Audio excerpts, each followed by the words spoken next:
Nation. We're broadcasting live from San Antonio, Texas for the 9th annual Raise Conference. I'm Dawn Lego with OneCause, and we are turning up the volume on fundraising, innovation, and inspiration, straight from the Riverwalk to the airwaves. And riding shotgun with me is my fantastic co-host, Kevin Spikerman with Auction Packages. Thanks, Dawn. The energy here is electric. Thousands of change makers, bold strategies sparking, and fundraising strategies that will shape the future. Over the next 2 days, we'll bring the stories, the breakthroughs, and maybe even a little Texas-sized fun. Turn it up. It's Raise Nation Radio. We are back with more Raise coverage, and we are sitting with Tanya Fry. Hi. First-time Raise attendee, first-time speaker, first-time panelist, right out of the gate. So excited to have her. Welcome to Raise Nation Radio. Thank you so much, Dawn. It is such a pleasure to be here. Yeah, we're excited now. You have a lot going on tomorrow. Tell us about your session, what you're talking about, what you want fundraisers to know. Well, first, San Antonio is a fantastic host city. I'm really excited to be here. I am speaking tomorrow early, not the first session, the second session, so you can still sleep in, get some coffee. Get your coffee. Get your coffee. And a co-presenter and I, Tiffany Graham of Mission 360 Strategy, we are both based in Memphis, Tennessee, and we're going to be talking about inclusive philanthropy and culturally competent fundraising. So timely. When people are shying away from and a little nervous about what they can and can't say, we're out here telling people, hey, we're not going away. We need to be culturally competent in our fundraising efforts. We need to engage donors. We need to be inclusive across the board, period. Done. Yeah. Great line. Culturally competent. And first year here, you're speaking. Yes. They're very good at who they bring on to speak, right? Yeah. So you have a story to tell. Yes. So I would love to hear just some of your fundraising experience that got you to this point where you have a story to tell and to share with people. Thank you for asking that. You know, I am a recovering attorney. I have been practicing law since 2005. Wow. I keep my license up because it's so hard to get back once you don't have it. Don't lose that. Yep. So for 20 years, I started practicing when I was 7. And by the time I figured out what I wanted to do, I knew that, you know, social justice was my major in undergrad. I went to law school and then moved to Memphis, started practicing, did employment law, corporate defense, employment law. That has always been my love of, you know, just justice and fighting and advocacy work. And so when I had the opportunity to go to ALSAC St. Jude, ALSAC, which is the fundraising and awareness organization for St. Jude Children's Research Hospital in Memphis, I jumped at the chance and was asked to come help build that legal department. And for 9 years, I did just that, building teams, you know, adjacent fundraising experience when you're the attorney for the development teams. We had a lot of growth in a short period of time. And with that comes compliance responsibilities. And people don't recognize and realize all that, right, all the time. So that was my love, was building teams and creating opportunities for fundraisers to go do what they need to do. Let us worry about regulatory and compliance and raffle laws and all those things. You get out there and do what's best for the kids. You follow the mission. We drive support the mission That's forward. Right. We are operations. We got you in the back. Yeah. So there came an opportunity for me to go to the transformation office. And I did that for less than a year. And I had an opportunity to work with every division across the enterprise. And I picked development. And I said, I really want to jump in full force, both feet. And so I launched the Mid-South Territory in 2021, one of, at the time, 8 territories that ALSAC had, responsible for 1/8 of the organization's revenue. So yes, and you know, with all of the help of 54 people in the Mid-South team, 54, 7 states. I call them the SEC states. You know, and so I took that opportunity for the next 3 years to really dive in and work with individual philanthropy and inclusive philanthropy and experiential. So this is a love. Inclusive philanthropy a little bit, I would think. Yes, I would say that ALSAC tends to be a little bit ahead of the curve on things. And so I took a break in September of 2024, just a year ago, actually, this week. I decided that I wanted to bet on myself. And I launched an executive recruitment firm Terra Firma Consulting. Wait, that's not taking time off. Well, in September I took time off, and then I launched 1 month, in December. not I launched in December. Got I did. So 3 months, not a year off. Yeah, Okay. I took 3 months off. I visited. I have 3 teenage boys. Wow. Visited, campuses with them as they were looking at colleges, and just really took time to rest. I'm exhausted. I know.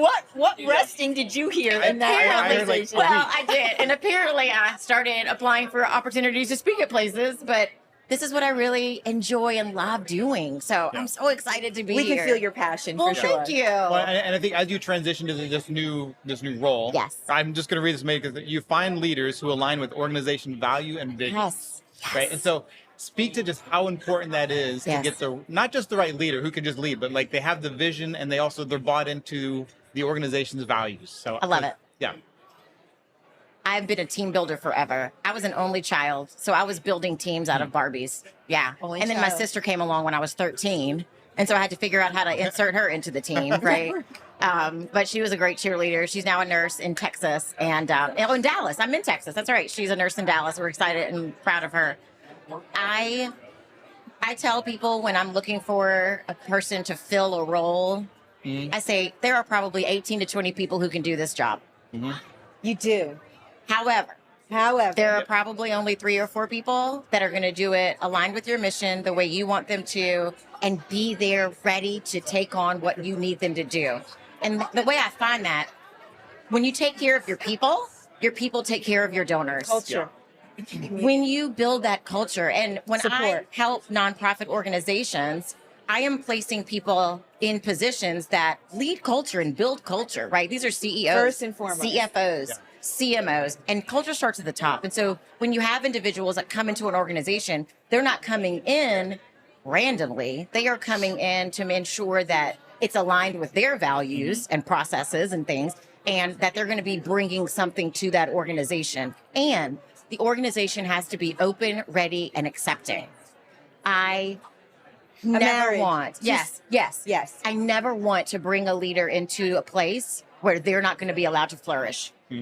So I spend a lot of time on the front end. Well, and how important that is, because if you get the wrong leader, you could set yourself back 3 to 5 years. Of course. Because it's a 2-year, I think we're going to try this. Onboarding, we're not sure what we're doing, kind of thing. Then you got waste of time and money. That's right. So I do that on the front end. I start with teams. I dig in. I sit in. I do a lot of my employment background. I do my investigation. I sit down and I really walk in the shoes of the people leaders. I've sat in operations and development. That's right. That's right. I've sat in all kinds of teams, and I've brought teams together and I ask them, what is it that you want? What are you excited about? What is your stumbling block? What challenges do you face? What have you been trying to do for 6 years that you can't do? And then they tell me, and then I go find someone that can answer those questions for them. So, not only do we spend time talking about what kind of leader they want, we develop a profile together. I go out and I find the people. We have a calibration meeting. We talk about what they're looking for, what they're not looking for, and then we sharpen it and get a short list. I love that you do so much work beforehand. I do. Instead of just shotgun approach and then figure it out. I'm really glad you said that. You like that. Can we say that again? You're really glad that I like that? I'm really glad that you're like that. I hope your listeners are listening. Work is what needs to be done so that way you get it right. Yeah. People aren't always that gracious about the time on the front end. You don't want to be to your point, Kevin, you don't want to be 2 years in and be expectations are off, alignment is off. That's right. We are going in 2 different directions, and then you're starting all over, and you're really nowhere. It's such a valuable service. So I have to ask you this. Yes. Fundraisers, from your perspective, should do more of this and less of that. Fill in those 2 blanks for us. Ooh, good question. Fundraisers should do more of this and less of that. Well, I'll tell you first what they should do less of. They should do less knee-jerk responses and reactions and more dependence and reliability on their strategic plan. You have a plan. It's almost like when we were entering into the pandemic, almost everybody has a business continuity plan. Your insurance requires you that you have it. But as soon as we started getting wind that something was happening, people were scrambling. And the legal department said, what does your business continuity plan say? What does the policy say? What does your strategic plan say?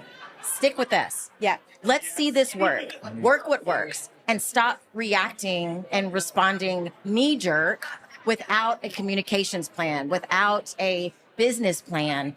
don't forget all of those ops people that spent so much time putting in the work for finance and budget and marketing. And the first time something doesn't go their way within a week or two, you want to scrap Detour. it and do something else. Yeah. It can get noisy. That's right. Work the plan. Now, Work the that's plan. not to say you shouldn't be able to pivot and be flexible. Right. Of course you should, but have the data to back that up. Sure. Well, you heard it right here from Raise. We're going to do that one more time from Tanya Frey. Fundraisers, please, you listen to Tanya. You need to do more.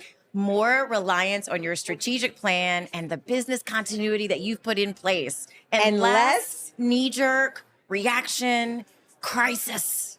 Yeah. We can Trust do it. yourselves. Yeah. We can do it, right? Thank you. We can do it. It has We been can such do a it. pleasure. All right, you heard it from here, from Raise. We'll be right back. Nathan Chappelle, how are you today? I'm good. How are you? I'm good. Welcome to Raise Nation Radio. Excited to have you join us here at the Raise Conference. Yeah. So for our folks that don't know Nathan Chappelle, I want to make sure that folks get to know your work a little bit. So author, you have 2 books right now that are focused on AI in the nonprofit sector. An AI inventor. Yeah. I love that title for you. And you work a lot with Virtuous. Yeah. I would love to have you introduce a little bit about your work and the focus that you bring to the nonprofit sector. Yeah. I mean, I think to distill it down, I was a 20-year accidental fundraiser, but earlier on was a technologist. And then 2017 really got interested in how AI was going to be how AI would shape the future of philanthropy. And so I did a TEDx on that in like 2018, started 2 companies, and now serve as the chief AI officer at Virtuous. So that's formally my real job. But outside of that, I've written 2 books and do a lot of thought leadership and public speaking and writing about the implication of AI in generosity, just overall, just really thinking about the future, kind of staying a few years ahead. Well, you've definitely been a few years ahead. I think you're a thought leader in the sector leading this conversation. And in that, I've learned a ton from you watching your evolution and learning how AI is impacting and informing the sector. You are speaking here specifically about the Curiosity Code. I love that title, about being more human. So for our nonprofits, what do you think they should be leaning into AI for? And what do you think they should be focused on right now? Yeah, I mean, I think that's the balance. I mean, like any technology, it has the power to either amplify good or bad, right? Depending on who's using it. So I look at AI as a moral imperative and absolutely a responsibility of the nonprofit sector to amplify impact. And so not using it is no longer an option. It'd be like the idea of like not using the internet to amplify your voice. I mean, really the equivalent of that, but even more profound. But at the same time, do it in a way that's really responsible. And so for the last 8 years, I've been working in AI with nonprofit organizations, and I've seen about half of them really succeed and half of them really fail. In not the use of the technology, but in the adoption, like the widespread adoption and kind of cultural adoption of the technology. And I started really reflecting about a year ago on why that was, because the process that every organization went through was the same. In an AI, it's a little prescriptive, like you're trying to identify what you're trying to solve, and then you apply a certain approach and data and models. And all that to say, like, well, why were half the organizations not successful? And it had far less to do with data and models and far more to do with people and culture. And so I reflecting on that, started really thinking about like, what is inherently human in the age of AI? And philanthropy being an inherently human endeavor in a business, I mean, I think it hopefully will continue to rest in the human endeavor for a long time, is that it really has to do not with like strategy or creativity or even empathy. And because those are all things that we bring to the table, but AI also augments pretty heavily. But it has more to do with curiosity and the idea that AI will never be curious on its own. It can pretend to be curious, but then it's following instructions. But that humans, essentially, that becomes our responsibility. It becomes our role to bring curiosity into our organization. But that fundamentally changes how we've been hiring, promoting, incentivizing work within nonprofits. I spent 20 years essentially hiring subject matter experts that were really good in one domain. And I was really bad at incentivizing questions more than answers throughout 20 years of being a leader. And so I think we're at this pivotal moment where we have to completely flip the script on what the future of nonprofit work looks like, because we're now armed with technology that knows something about everything. Yeah. So let's stop hiring the subject matter experts and let's start incentivizing curiosity in like really innovative, bold ways within our nonprofit organizations. Oh, I love that. So you said we're at this pivot point, though. What do you think we're pivoting toward? Well, we'll either pivot toward, this is like truly an inflection point. I know it's like so cliche to say that, but the inflection point is that we will either start using AI and automation to essentially make giving more transactional, or the opposite, which I tend to wake up hopefully, hoping for and believing, and I have to like every like last breath that I'll ever, have will be to encourage us to really use that automation technology to make giving more human. Yeah. And so I think that is that inflection point, that we have technology that has the power to do both. And so if we, stop and pause and think about the fact that we need to use AI and evaluate AI, number one, that it is centered around trust, that it preserves and protects trust, but that it will, will amplify whatever we create it to be. And so if we create it to be, allow us to be more human, then it will help us be more human, to use that dividend of time to do more human things. Or are we just going to automate ourselves out of the equation? And I think that will have really negative consequences long term. So curiosity ends up being, I think for a lot of people, I think the easiest way to see a future and not feel like I have to be a data scientist. Like it's rooted in technology, but it's inherently human. And so I think it's how we approach our work every day that is going to make the biggest difference. I was definitely a reluctant adopter to utilizing AI. And the thing that sort of turned that needle for me was understanding with your work the idea that if the nonprofit sector and good people doing good things are not informing AI, right, then we don't have that language model happening. Right. And that was a powerful sort of turning point for me to think about it in that like human curiosity, person to person, how we use it in that way. I mean, the nonprofit sector has a superpower right now because the private sector will act predictably in the sense that they will scale AI at any cost, right? Because like capital markets will always demand scale over safety or scale over human. And the nonprofit sector, by lack of those same financial incentives, like we don't have shareholders that are like, you only have to scale at any cost. And so like I find ourselves at this moment where we have this opportunity to have absolute clarity about AI that does not promote human flourishing is actually just not good for humanity. Yeah. We're able to see that and inform that in ways that the private sector can't. And so so while we have that clarity, if we're not part of that and we're not lending our voice to that conversation in like really profound ways, then it's sad, because the future of AI will reflect the ideas and dreams and wishes of people today. Right. So our sector just needs to be like super deep in AI to make sure that it mirrors the better side of humanity. Well, and thinking about AI being developed instead of for capital outcomes, for human outcomes, for solutions around housing, for solutions around direct service. I mean, that's a powerful thing to think about. Yeah, and I don't think any private company wants to use AI to do harm. Right. But their incentives are different. We shouldn't be surprised by that. And so I think for our sector, that if AI is not used to bring people together, then it's probably not good for our sector. It becomes very easy to evaluate. And so, and the idea that responsibility and innovation aren't mutually exclusive, like we can have both. Yes. This means that we have to reflect and be thoughtful about how we're going to use any technology, not just AI, but any technology to amplify the good that we want to see in the world.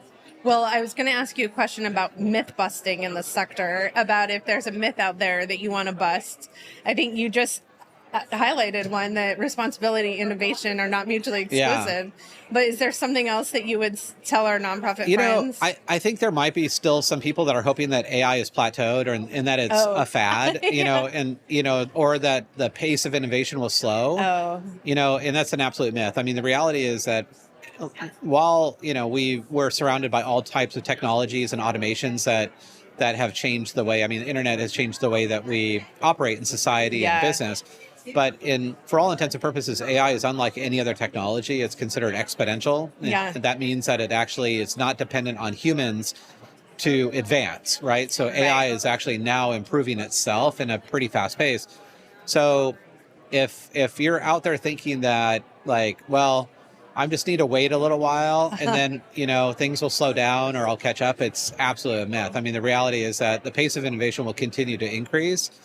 And those that figure out how to leverage AI will have a distinct advantage and look noticeably different from those that do not. Like from a sense of relevancy of like understanding, like a nonprofit that is using AI knows its constituents in intimate ways and can activate those constituents in real time versus those that are still like Dear Donor or just doing like really basic segmentation. I think that delta between like those that do versus those that don't will be profound in the next few years. And so, hopefully we can bust that myth and get people to really lean in and read a book, follow podcasts, like just really dive in deep and figure out how, their organizations can really thrive in the age of AI. Well, I think that as AI continues to advance, it might allow humans to slow a little and do some of the tasks so that humans can focus on the humaning. Right, exactly. I mean, that's the whole point. It's not to replace humans, it's to amplify our intentions. And then to be really thoughtful about the dividend of time. Like if I'm going to save 20% of my time by using really smart AI, whatever, then I have to be intentional about what I do with that dividend of time. If I don't, I'm just going to send more emails. And there's this saying that if you have a broken thing and if you put something digital on top of it, you'll have a digital broken thing. And that's not what we need. We need to be really thoughtful about, what are we trying to achieve? Set out to achieve those things, but then take that dividend of time and ideally use that to be more human. Like if I save 20% of my time, that's an extra day a week that I could like go to lunch with that person that I haven't had time to go to lunch with because I'm so busy sending out lots of emails and things like that. Well, thank you for joining me here live at the Raise conference. We're excited to have you here. I look forward to your presentation. Awesome. And thank you for being on Raise Nation Radio. Awesome. Thanks for having me. It's great. Thank you.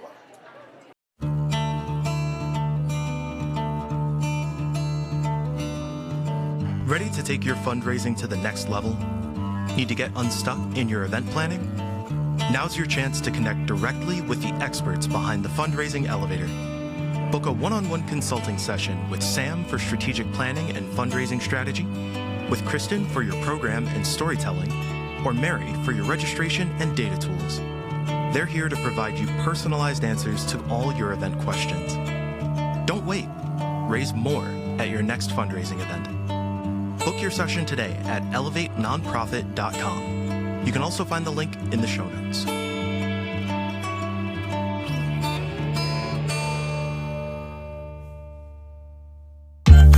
Hey everybody, Trevor Nelson here with HA Fundraising, tuning in from the Raise broadcast studio at Raise 2025, and I'm joined by my new friend, Mary Elizabeth, we were just talking about titles, the CEO of the fundraising event company out of Seattle, Washington. Thanks so much Portland, for Oregon. Oh.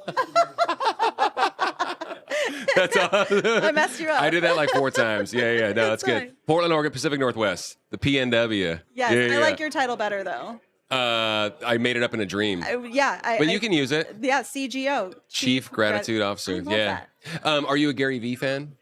I don't know who that is. Marketer, very prolific podcaster, owns a huge media company. Great. He hired a Chief Heart Officer, a CHO, for as opposed to HR. Okay. Ooh, I like that. And my partner, who's my best friend, I hit the lottery with people at our company. He's been calling me the ambassador of gratitude for years. And I'm like, ambassador, it seems I'm not a politician, man, But literally like in a dream, I'm like, oh, I'm the CGO. I'm the Chief Gratitude Officer. I think titles are sort of like a little bit of BS. I don't like titles myself. Yeah. So calling me a CEO, it's weird. Well, you I earned wear it, yoga though. pants to work sometimes. Good for you. That's not a CEO type thing, but it's my thing. You've earned it, but it's whatever fits and whatever means something to you. Yeah. At the end of the day, my opinion about titles, we'll stop talking about titles, it's not about you. Especially in our space. Absolutely. Yeah. Agreed. The event space. The I'm event very space. pro event. I love Same. this event. I love events in general. Talk about how you got in the event space. Oh my goodness. I figured you would ask this Okay. question. Yeah. So I'm prepared. But so I fell into this business completely unaware. I had no knowledge of this business at all. I was going through a divorce, and my friend from high school owned a business who I said, I need a job, and she hired me on part-time for filing. And that was 12 years ago. And she is the owner of Swaim Strategies, Samantha Swaim. And she hired me, and I learned everything I know from her and her wife, Kristen. Wow, that's good. She speaks the world of you. And you also still work together. We do still get to work together, and we still get to work together, and I got to take over the production side of their company and work with amazing nonprofits to just produce their events and have a wonderful team around me and experts. It's just been a blessing. Awesome. For sure. Awesome. Yeah. Cool story. Yeah. Cool. You also get to work together. I just met Samantha for the first time too at Raise, so it's really cool. Yeah. Yep. Good to meet you all. Yeah. Can we get on a soapbox for a second Let's about do it. events? Let's do it. Because I think it was kind of frothy and unpopular to talk about how great events are and the community side and the fundraising elements and getting people together. Yep.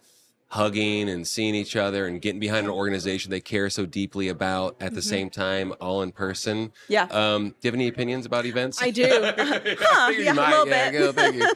A little bit, yeah. I believe that events are a way of gathering people together for a specific purpose in that moment of time that you can really ignite movement, change, create connections that wouldn't otherwise be there, inspiration, moving people in a direction that they want to be directed into. So it's like you're just giving them a way to participate in the thing that they already believe in. You know what I mean? Like, so they're grabbing on to what you have to say as a nonprofit, and they're saying, yes, I believe in that too. And that is what an event can do for you versus a newsletter or, even a phone call. When you're in a room with a bunch of other people around the same messages and around the same storytelling, it's different. There's a study that came out that literally your heartbeats sync up when you see a performance. So we always try and get some sort of performance to start our programs off with so that we can really sync the whole room up together so that we're all on this journey together, this emotional, intellectual, just journey of where the nonprofit wants to take us into, you know what I mean? I love that it. feeling and that emotion. It sounds like it's human. Yeah, human experiences. Yeah. We don't have to overcomplicate things here, everybody. Totally. Everyone wants that human experience. Yeah, we're not reinventing the wheel here. It sounds human. Yeah. I love that. So you get a performer every time. You do most of your events in Portland? We do a lot of events in Portland. That's our main area. But we've gone all over the state and the nation. Yeah. So Yeah. we try to do a performance or a spoken word, just something that brings people together and syncs them up. I was going to say, not to be cheeky, I thought it's not hard to do that in a place like Portland, probably.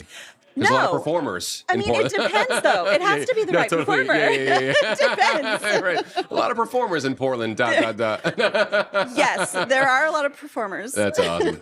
As I mentioned, we love events. This is Yeah. an amazing event. It is. Talk about your experience at Raise. Yep. How many times have you been here? Is this Yeah. the first time? All that good stuff. Yeah. What it means to you? Yeah, absolutely. So this is my first time at Raise. Really? Yeah. Oh, I didn't know that. Okay, first cool. timer Yeah, far out. here. Yeah. And I've been wanting to come for a while, but this is the first time I've been able to.